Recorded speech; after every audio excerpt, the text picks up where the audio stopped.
Gareth Southgate says the World Cup is an opportunity for some of his players to announce themselves. Gareth Southgate has backed several members of his England squad to use the World Cup as a platform to announce themselves on a global stage. The England manager also said the fact some of his players regularly feature for some of the Premier League's best sides shows they are capable of competing with the best from around the world.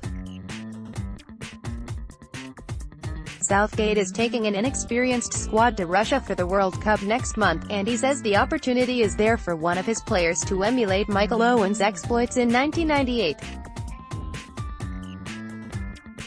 The then 18-year-old scored a famous second-round goal against Argentina in just his 9th cap, and went on to win the Ballon d'Or just 3 years later. Southgate name-checked Harry Kane as one of the players capable of grabbing the headlines in Russia. Southgate was in the England squad for that tournament, and said, "Michael was 18 at the time.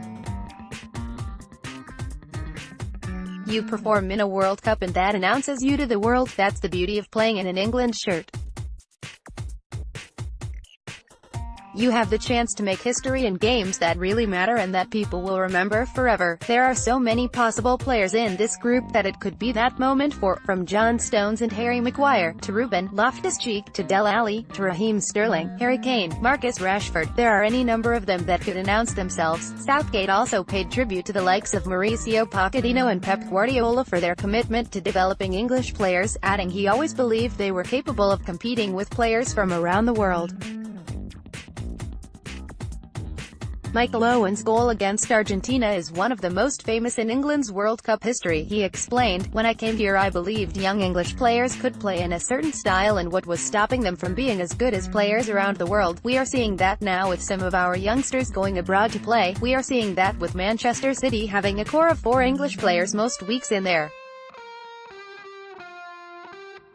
Team, Manchester United having a core of English players, Liverpool the same. They are working with top European coaches, so there was always an assumption that European coaches will come here and they will pick foreign players." Tottenham manager Mauricio Pochettino has gone with an English corp. "That is a great message for our players that they can then feed off of the other players they work with every day and see the level if they need to improve.